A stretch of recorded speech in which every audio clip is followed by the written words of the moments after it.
say, because this makes me sad, it has been a year since your sister's, Sister Tracy, since she passed away. And we miss her so much. We miss the sass, just, you know, everything that she brought from watching her Braxton Family Values.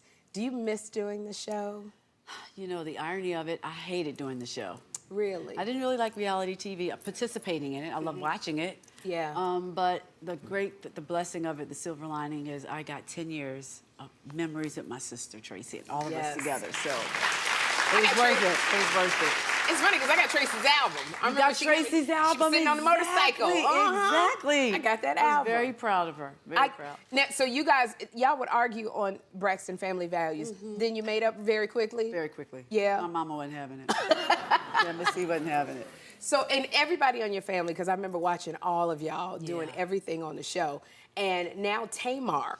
We've been watching Tamar. Tamar just got engaged. She was on a dating show. Okay, now I know how we reacted. How did you react when you found out she was engaged? Well, she called and told me, Toni, I'm engaged. Yeah? To who? To be what? To do what? You're engaged to do what? And she said, no, I got a guy. Girl, you're going to love him. Really? Yes, JR, yeah. So JR. JR is her guy. And I was like, can I see a picture? No, I'm going to surprise you. So I got to meet him. He's a great guy. Really? Really a nice guy. Are you going to be in the wedding? I don't know what they're doing yet. I think they might elope. Oh, I you think they might so. elope? I think they might elope. Oh, okay. Yeah. You think she might ask you to sing? She don't want me to sing. She don't want you to sing. She gonna have 21 Savage, 21, 21, or somebody like, you know, Tamar be twerking and stuff. I know. You know. Now, you know, it's so funny because you talk about twerking, which you have not done. You grew up in a very strict religious household, like me, and I mean, couldn't do anything. So, like, now, how do you, are you getting to do anything now? You know, I had to privately sow my wild oaks. Okay, because you couldn't do it back then when you were... Couldn't do it back then. It's not hot to do in your 50s. That's not a good look. Okay. You know what I mean? So when you're young, it's okay. That's when you're supposed to do it. You know, the 20s, you out there, the 30s, you try to evaluate it. The 40s, you pay for the therapy. And at 50s, you're like, okay, I'm good.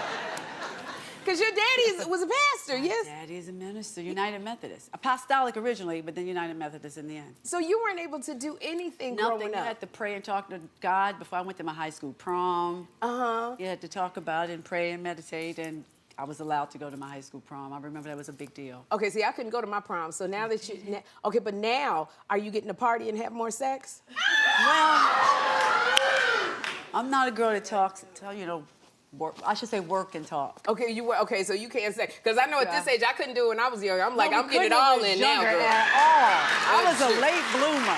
You was a late... I was a late bloomer. It ain't too late. We didn't talk. You know what I'm saying? We can be freaky as we want now. Okay, we'll talk off the air. You know, at this point, I'm gonna tell you this. At this point, you know, at this age, you really think God cares if we a hoe? I don't think he cares.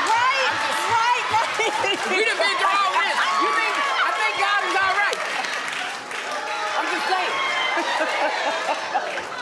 I'm just saying. I'm not trying to speak for God and the angels. I'm just going, you know, he got a lot of other stuff to worry about.